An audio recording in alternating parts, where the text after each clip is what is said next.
One time in college, some buddies of mine and I spent spring break in the little town of San Miguel de Allende, just north of Mexico City. And we caught a bus in Nuevo Laredo and rode through the night and arrived in this little artist colony.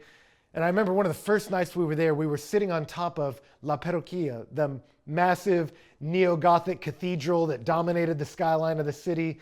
And as we sat up there, there were men down in this cavernous church singing hymns in Latin.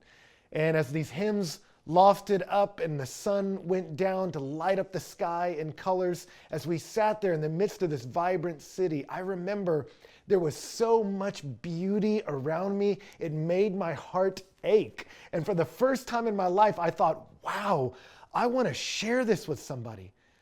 And I was there with my buddy Ricardo, but that's not what I meant. I remember thinking, Rick's a good dude, but I want to share my life with somebody. I want to share the beauty of the world with a romantic partner. And I'm just here to tell you that desire for romance is good. It's pre-fall. That before the fall of humanity in Genesis 3, Genesis 2, Adam wasn't just looking for like a cool moose that was a good hang. Something there was not good. He was looking for somebody, and God brought along a helpmeet suitable for him, what Peter called a co-heir in the grace of life. If you have a longing to be married, that is not a bad thing. It is good, and it's a gift from God. Now, the only question we got to figure out is how do we pair off well? And we've talked about it, that singleness is about devotion to the Lord, that I am going to chase after him and his purposes for me. And then we talked about as I flee youthful lust and pursue righteousness, joy, and peace, I'm going to do it along with those who call out to God out of a pure heart. I'm going to join a good community. And what's going to happen is as you're chasing him, others who want him just as bad as you will be running along with you. And you'll look to your left and right, and some of them will become your mentors. Some of them will become good friends. Some of them will be cute, and you'll want to run up along next to them and get married. But how does that process start? Well, it's a process we call dating. And I would say dating is the process of evaluation, evaluating whether or not we're supposed to run along with somebody for a lifetime. Now, as I say that, I know some of you may say, Ben, dating's not in the Bible. It's not a biblical idea. Like there's no verse that says, and Moses took Zipporah unto Chiles, and they had a great time. It's not in there. And you're right. In different cultures, in different times, there's been different ways to do this evaluation. But the Bible is filled with verses about the evaluation process. They're all through the book of Proverbs. The Proverbs will say it's better to live on the corner of a roof than in a home with a contentious woman. Do you think that's written to a guy that was already married? Hanging from the side of his house going, now you tell me? Like, no, that was written to the young man. Say, hey, watch that girl's life. Does she always have beef with somebody? Is there always drama with her roommates? Is she mad and lashing out at people in anger or talking bad about them? Then you be careful. There won't be peace in your home. It will say that a man who's given to anger is like a city broken down without walls. Ladies, is your guy given to anger? Does he yell at people? Body up to them? Is he rude? Don't think he's suddenly going to become tender when you put a ring on that finger. You're supposed to evaluate the character of people to see, are we meant to run together for a lifetime? How we do it. And the first thing I would say is we date with clarity. With clarity. Clarity in initiation.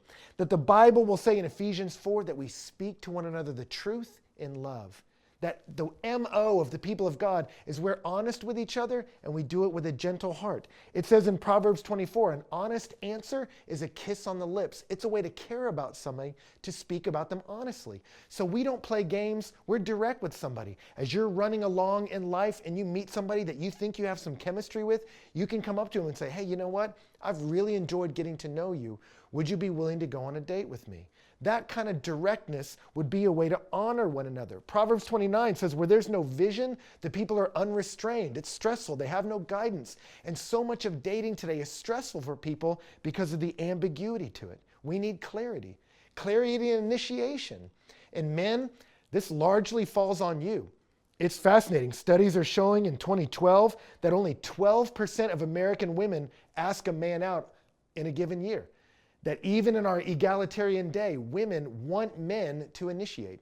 And you get a little hint of it in the Bible. It says in Proverbs 18 that he who finds a wife finds a good thing. That finding is the verb for the guy. Got to go find her. Now, is that a hard and fast rule? No. I mean, you look at the book of Ruth, Ruth's pretty direct with Boaz. Hey, are we doing this thing or not? Are you feeling this? Like Ruth lets him know how she feels. And ladies, that's not wrong. And yet studies are showing us, and the Bible hints at, guys, ladies like when you initiate with them and show interest.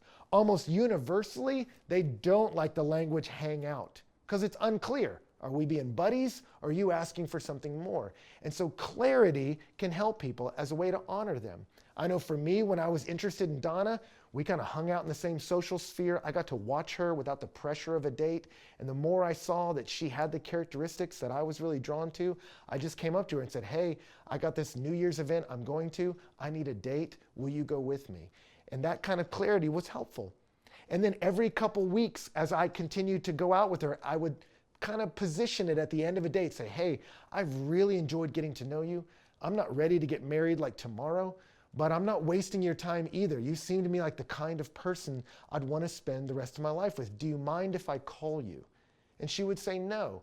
But she told me later, that kind of clarity at the end of the dates always helped her. I don't need to wonder what he's doing, stalk him online. He told me he would call me. He'll do it. And that kind of clarity gave her a sense of safety. I know where I am in the process. And I would say clarity in the exit. Say, hey, you know what? If at any point in this you don't feel comfortable, let me know. I trust God with my life. I trust him with yours. And ladies, you can give guys the same thing. That I remember I had a guy tell me he was interested in a girl. He asked her out and she told him, you know what? I think we'd have a lot of fun, but honestly, I don't see this going anywhere. And as he told me that story, people around were like, ooh, did that hurt? And he said, no, it was so much better than her saying yes, but then checking her phone the whole time and reluctantly not being fully present or just ghosting me and disappearing online. He said, sure, there was a little sting and rejection, but I loved that honesty because it respected me. She didn't waste my time. It's a gift we can give each other, the gift of clarity. And some of you say, well, where do I get that kind of clarity, Ben? Well, clarity comes from confidence. And some of us don't feel that confidence because we don't often come to people and say to them, I'm interested in you. There's an awkwardness in that sentence. And you're just awkward because you didn't get the reps. My kids are not very good at throwing a ball. Sometimes it goes backwards and I don't look and go, man, kids today just can't throw a ball. I go, no, they just haven't done it much. But the more they do it, the more natural that movement feels. And I know for some of you, you go, man, it may just feel so awkward telling someone I'm attracted to you. And of course it'll feel awkward. You just haven't done it much. But embrace that awkward, step into it, because on the other side of it could be some really beautiful relationship. The other thing I would say is the confidence can come from trusting God. Resting in the sovereignty of God takes desperation out of dating. Because I'm not trying to win this person over, impress them, or convince them to like me. I'm saying, you know what? I'm chasing God. All I'm trying to do in dating is evaluation. Are we meant to run together? And I can cast my anxieties on him because he cares for me. I can live in Proverbs 3. I trust the Lord with all my heart. I don't lean on my own understanding. In all my ways I acknowledge him, and he'll make my path straight. Say, hey, I know I'm running this way. I know I find you attractive. Do you want to run a little way together? And if they're like, I'm not interested, you go, okay, I trust God with my life. I trust God with yours. But that sense of confidence in the sovereign care of God gives us the courage to be clear with each other. The next thing I would say is not just clarity, but we need autonomy. We need autonomy. And what do I mean by that? Well, I would say dating is a process of evaluation. It is not a status to sit in. And this is different from a lot of people in the culture. For many people, dating is a status. Well, I'm dating now. And what they mean by that is, I've met somebody and we've been hanging out a long time, so we kind of sit in this status. And this status we sit in imports some of the privileges of marriage, but not all its responsibilities. So maybe we live together, maybe I get certain access to your body, but I don't have to take on your financial obligations or a promise to love you in sickness and in health and things like that. And we try to create this interim sphere with a different set of expectations, and then we just sit in it for a while. But that's really not what dating's supposed to be. It's not a status you sit in, it's a process you move through. It's not an identity that brings me security and comfort. It's a movement that gets me proximity to you to determine, are you the kind of person I want to live with for a lifetime? And so much of the confusion I run into with people is trying to define what are the obligations and the status of dating. And I would say there's really not that. When you look in the Bible, Paul will tell Timothy, treat older women as mothers, younger women as sisters with absolute purity.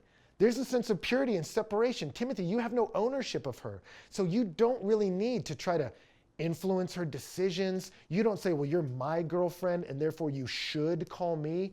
I don't know that there's a should in the Bible for girlfriends. She's your sister. And yeah, there's obligations for a sister in Jesus to respect and encourage and spur you on towards love and good deeds.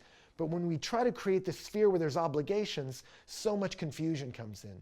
I'll have girls tell me, hey, can you help me? I'm trying to get my boyfriend to go to church with me. I think my boyfriend should go to church. And I say, I don't know what shoulds there are for boyfriends. Dating is for evaluation. You're getting a chance to watch this guy. If he's not interested in pursuing the things of Jesus, if he's not interested in going to church, he's providing you with helpful information. That's not suddenly going to change when you put a ring on him. You're learning something about him, and that's what dating is for. And it's the same the other way. I'll have guys say, hey, I don't like the way she talks to other guys. My girlfriend shouldn't flirt with boys like that. And I go, hey, man, there's no should for girlfriends that I'm aware of in the Word of God. You're getting proximity for the sake of evaluation. If you say to her, hey, this really makes me feel insecure when you do that, but she keeps doing it, she just gave you some vital information. Maybe the two of you aren't a fit. And so we have to be so careful in dating to say, well, boyfriends and girlfriends should do this. I don't know what the rules are to this interim status. That's not what dating's meant to be. It's not a status to sit in. It's a process to move through. And so we keep some autonomy in that. Why? Because you want to watch how they make decisions. So I'm not trying to overly control them. I'm giving them autonomy. You live over there. You make decisions over there, where you're going to work, what you're going to do. And yes, our lives are journeying together, but I'm watching how you make decisions to determine, do I want to live in a house with that person who makes those kind of decisions? And so we need autonomy to give us clarity about whether or not this is the person I'm meant to run with into the next stage. And really, one of the reasons I stress this so much is it helps clarify for people what it is we're doing in dating, and it just saves people time. I talk to so many people that say, you know what?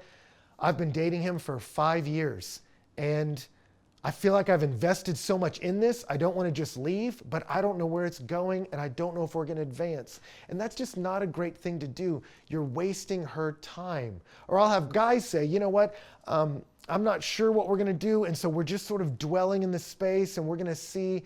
And I go, you know what, that's not a caring way to treat each other. That dating needs to be as short as it can be, as long as it must, to evaluate, does this person have the character and the chemistry and the cause that I do, that we can move on. But it's not a status to sit in for years and years. It's a process we move through to determine, am I meant to enter with you into the next stage? So we date with clarity, we date with autonomy, and we date with purity, And there's so much I could say about purity. And the truth is, we're going to cover sex in a different session, so I don't feel the need to do it all here. But let me say this. The reason why I would encourage you to not introduce a lot of sexuality into the dating process is because it absolutely subverts the evaluation process. That if dating exists for evaluation, I'm trying to figure out if I want to spend the rest of my life with you. I've got news for you. When you get married, most of your time is spent hanging out.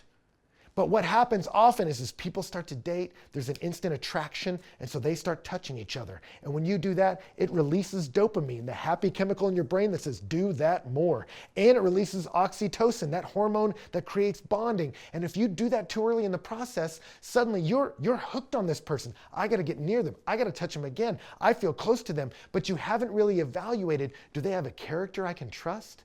Do we have a chemistry in conversations where I find the things they say interesting? And man, if you suddenly get hooked physically without evaluating those things, I've seen people get married and a couple years in realize, you know, I don't even really like you. Or I've seen other people dwell in dating too long with someone that everybody saw, y'all aren't a good fit, but you stayed in this process too long because you were hooked on each other physically. Don't do that. Hold the physical off so you can evaluate the emotional, the intellectual. Is this a person I have chemistry with? Do they have a character I can trust? You want purity for the sake of clarity in evaluation, which is what dating is for. And the last thing I would say is community. Get surrounded by good community. In the book of Song of Solomon, The beloved will say, as she's near this man, she gets excited and she says, your love is like wine. It's an intoxicant. It makes me feel lightheaded. That when you're infatuated with someone, sometimes your ability to evaluate gets off. I don't know, I'm crazy about him, and you need help. So in the book of Song of Solomon, 4 people speak: God, the beloved, the woman, and her friends. And there's a principle there. If you want to be her lover, you got to get with her friends. Let your friends help you evaluate this process. And as they watch this man, they say to her, rightly do the maidens love him. He is a worthy person to set your affections on. Let your community help you evaluate and help you with purity.